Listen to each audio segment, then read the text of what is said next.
तुम्ही दमून आलात, जा तुम्ही आवरून या. अय्या, पण आता तुम्ही तुमच्या रूम मध्ये जाणार ना?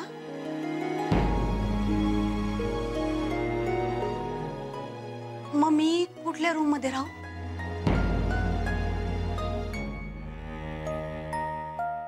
या घरात आणि या घरातल्या माणसांच्या मनात जागा मिळवणं खूप कठीण काम आहे.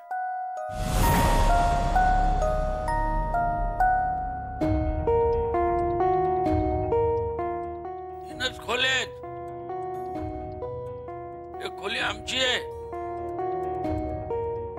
एका खोलीत अण्णा राहतात, एक खोली या भाडेकरूंची.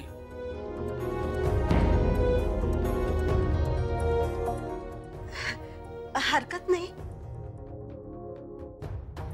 मी करेन ना कसं तरी ऍडजस्ट. कसलं करणार ऍडजस्ट? अहो आता बास, आता आपण जेवायला बसूया. अहो नंतर अण्णांना उशीर होईल झोपायला.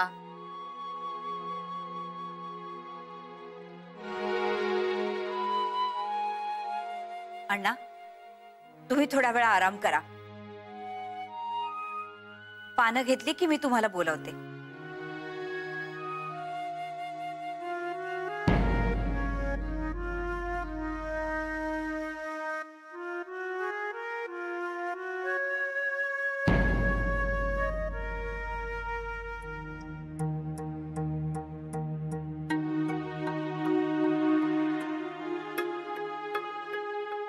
अहो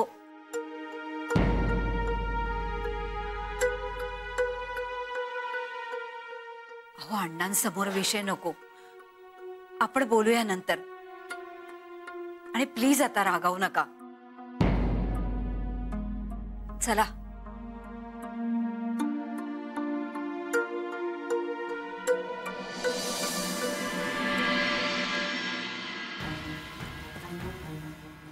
जय, दादांचा काहीतरी प्रॉब्लेम असेल म्हणूनच त्यांनी इथे पाठवलं असेल ना. अरे ती आपण बोलणार होतो ना काकांची, विनाकारण घाई केली आहे दादा. जय, हे बघ, काहीतरी प्रॉब्लेम असेल हे मला कळतंय, पण त्यावर सोल्युशन काढायचा प्रयत्न करत होतो ना मी. सगळं असं लगेच होत नाही. काकांचा चेहरा बघितला असतो, त्यांच्याकडे बघून कळत होतं त्यांना यातलं काहीही आवडलेलं नाही आणि त्यांचं काही चुकलंही नाही. अगं आपण भाडेकरू आहोत या जागेचे, मालक नाही. जय, काकू समजवतील ना त्यांना. म्हणजे आपल्या दोघांमुळे काकूंना सगळं ऐकून घ्यावं लागणार आहे हे कळत नाहीये का तुला? सगळा घोळ घालून ठेवलाय दादाने. जय, त्यांना कदाचित असं वाटलं असेल की तुझ्याशी एकदा बोलल्यानंतर. अगं माझ्याशी बोलल्यानंतर मला काकांशी बोलायला वेळ हवाय ना. मी बोलणार होतो ना काकांशी, तसं सांगितलं होतं मी त्याला.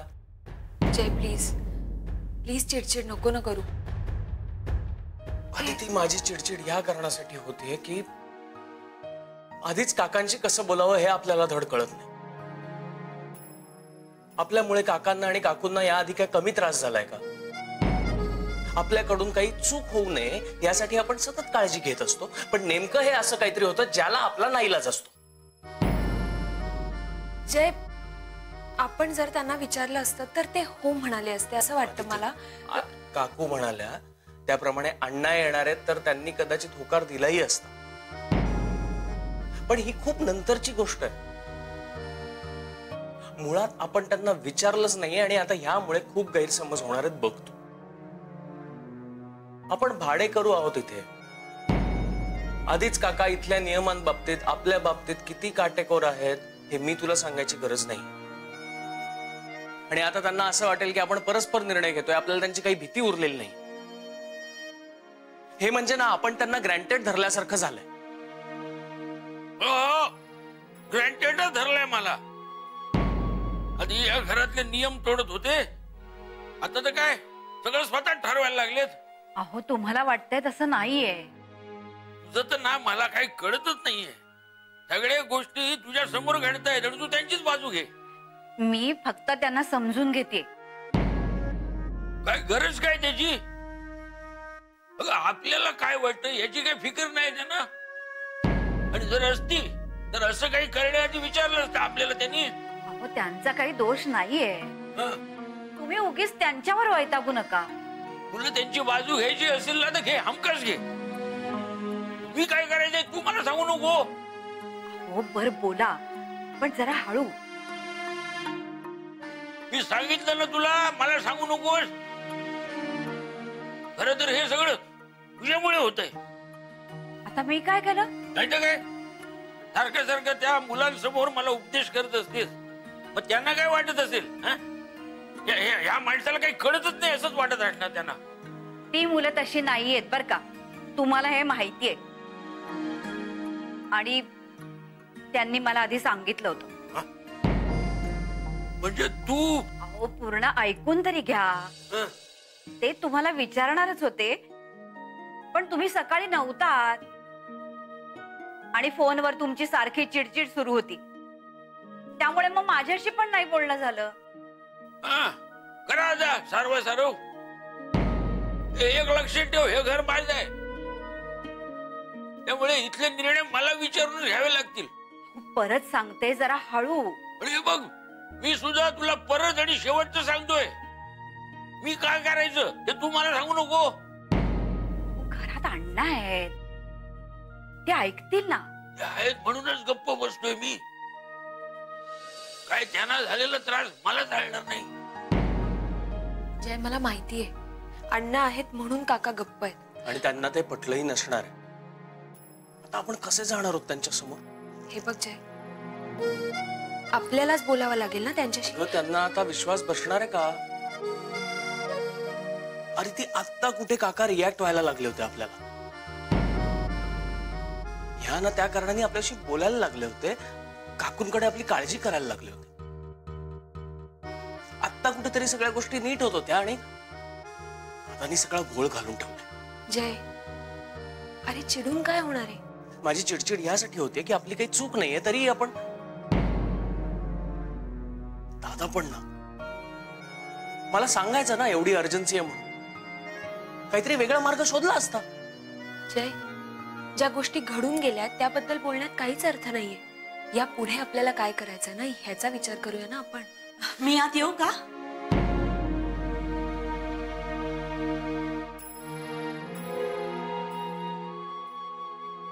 हो, या ना वहिनी.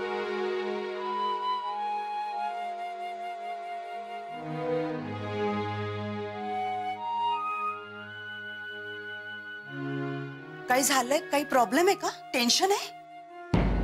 नाही नाही वहिनी, काही नाही. मी आणि जय आता आता कामाच. हरकत नाही. हा म्हणजे काही प्रॉब्लेम असला ना तरी तू घाबरू नकोस. आता मी आले ना, मी करेन सगळं नीट. हा नाही, मला कळतंय तुझ्यावर कामाचा खूप ताण असेल, पण मी बघते सगळं. पण मी ना सगळं करत जाईन घराचं. हा, काकूंना मदत करेन, अण्णांकडे बघेन. तुम्ही दोघं मात्र तुमच्या कामाकडे लक्ष द्या. हा वहिनी, मी का आलाय तिथे? मी दादाला अजून काहीच सांगितलं नव्हतं आणि तुम्ही अचानक. जय,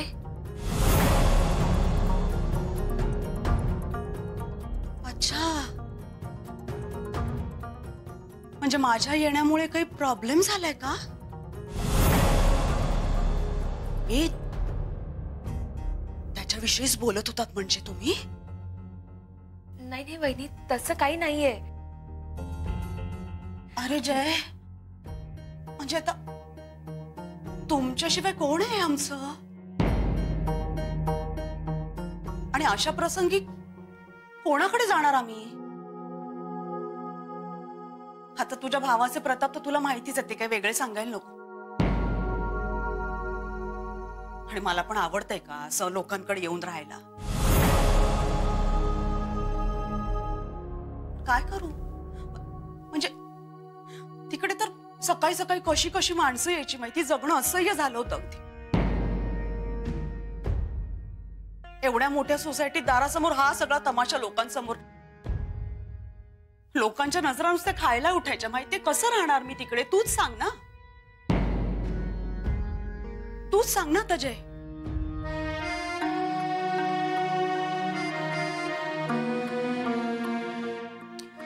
म्हणजे माझा काही त्रास होणार नाही.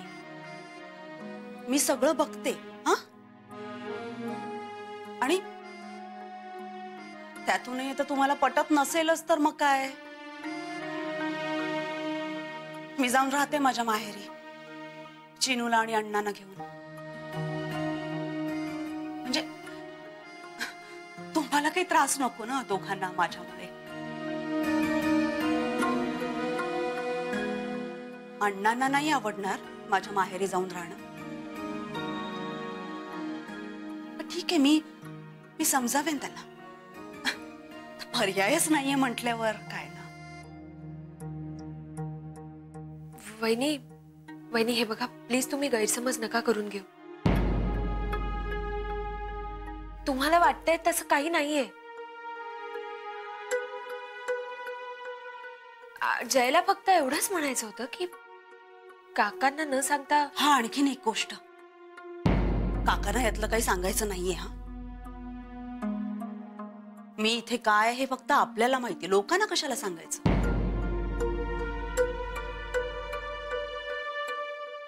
आणि कसाही असला तरी शेवटी तुझा भाऊ आहे ना रे.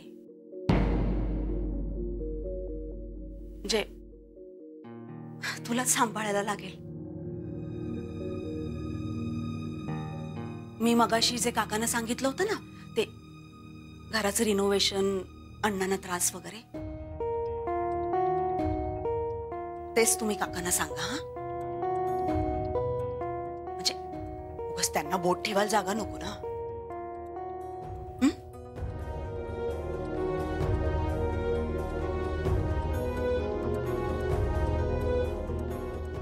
मी येऊ? नवीन घर आहे ना ग, चिनूला झोपच नाही लागणार. चला.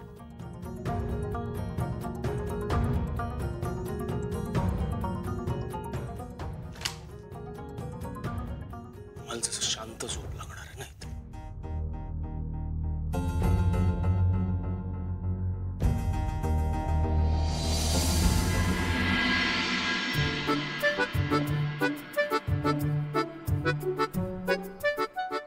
बर, मग आता काय म्हणणं आहे तुमचं? तू सांग त्या भाडेकरूंना शोभा या घरात नको.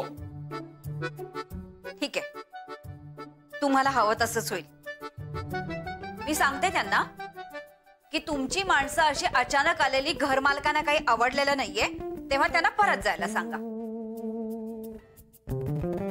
कोणाला परत पाठवायचं? त्यांच्या माणसांना. तुला सांगितलेलं जेव्हा कळेल ना, तेव्हा तो आकलन दिवस असं मी घोषित करणार आहे. मी फक्त त्या शोभाचं म्हणतोय. अण्णा आणि तो चिनू इथं राहू शकतात. अहो, तो मुलगा त्याच्या आईशिवाय कसा काय राहू शकेल? अगं पण तो अभि घर सजवण्यासाठी एवढा पैसा खर्च करतोय, तर त्याला म्हणावं एखादं घर भाड्यानं घे ना. आजूबाजूला मिळालं असतं एखादं घर. बोलाव त्या भाडेकरूला, त्याला म्हणावं जे काय करायचं ते कर, पण इथं माझ्या घरामध्ये. आता मी काय सांगू? तुम्हीच सांगितलं.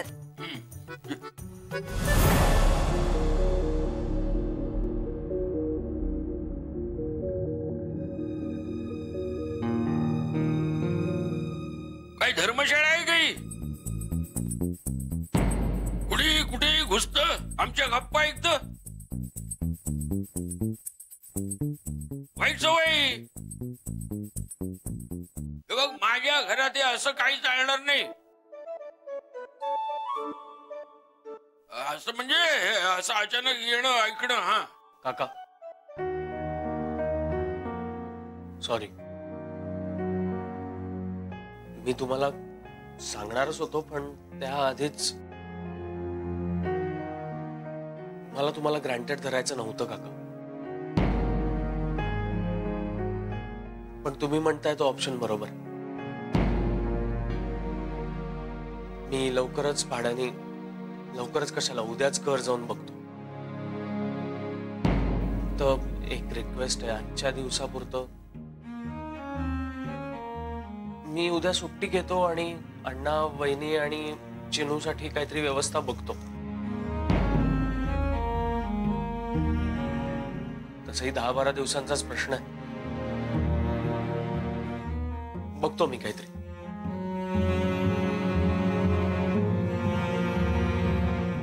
त्यांना म्हणावं अण्णा आणि चिनू हे दोघेच असते तर प्रश्न नव्हता. हा. पण ती शोभा तिला पाहिलं ना की दळपायची आग मस्त घालत जाते.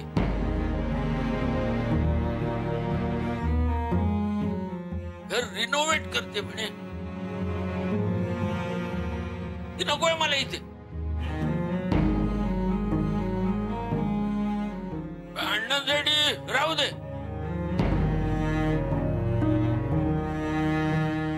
काही 10-12 दिवसांचाच प्रश्न आहे. बघू काय केतकरांनी एवढी माणुसकी सोडलेली नाहीये. हो,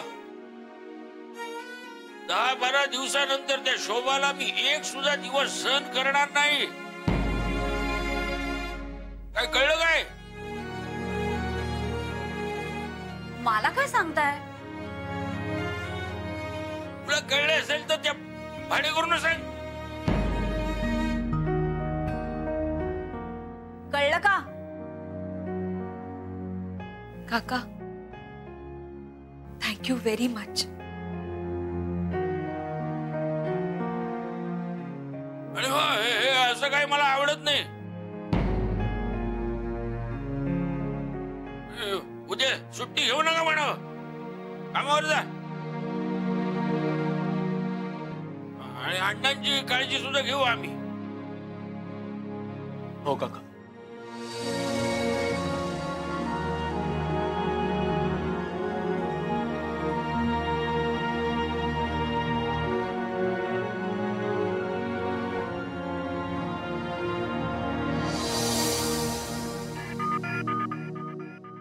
नमस्कार. तुम्ही टूरच्या चौकशीसाठी आलायत का? हो अरे हो, तुमचं चहा पाणी वगैरे झालंय का? सांगू? हो, चहा दिला ना आम्हाला. वा, अजून कसं कोणी आलं नाही. काय क्लायंटला असं ताटकळत बसवून ठेवणं हे मला आवडत नाही अजिबात. माझ्या नियमात ते बसत नाही. काय नंदिनी मॅडम, अहो कुठे गेला होतात तुम्ही? अहो क्लायंट केव्हाच येऊन बसले तिथे. त्यांच्या आता प्रश्नांना उत्तर कोण देणार सांगा ना. अहो हो हो, ते मी ब्रोशर आणायला गेले होते. हो, आणि आम्हाला त्या सांगून गेल्या होत्या. हो का? वा वा. आता त्यांना टूर विषयी सगळी माहिती द्या. हो ना. अहो त्याचसाठी तर का तुम्ही देताय? मी आलोच. मला फार महत्वाचं काम आहे. हे नवरे, आमच्या ऑफिस मध्ये यांच्याशिवाय पान सुद्धा हलत नाही असं यांनाच वाटत. हे असं आमचं ऑफिस. सगळं असं हसत खेळत काम चालतं आमच्याकडे.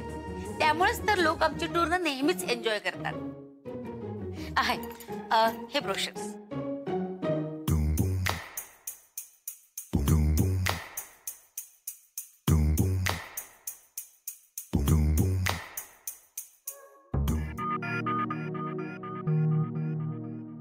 एक्सक्यूज मी,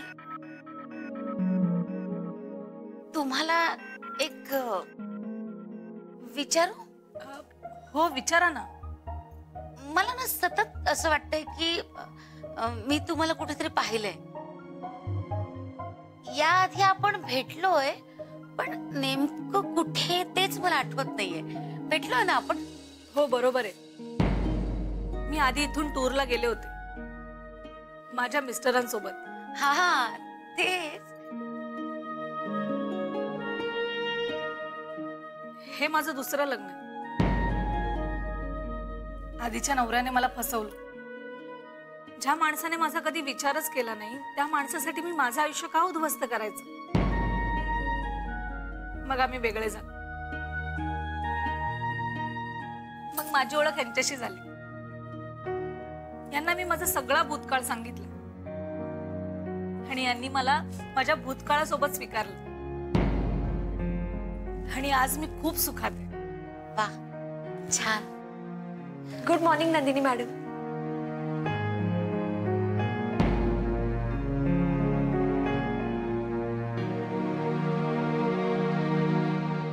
नंदिनी मॅडम, हा हा जय. Good morning. हा, गुड मॉर्निंग रे Jay. Good morning Aditi. Good morning. Morning. अच्छा, म्हणजे दुसरं लग्न झाल्यानंतर सुद्धा माणूस सुखी होऊ शकतो ना?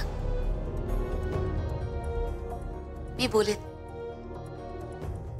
मी आऊंशी बोलेन.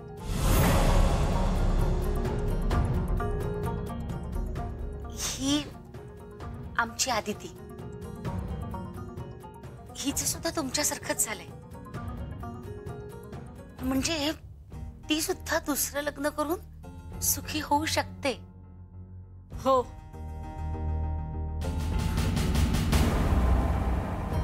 मग मी बोलेन आऊंशी.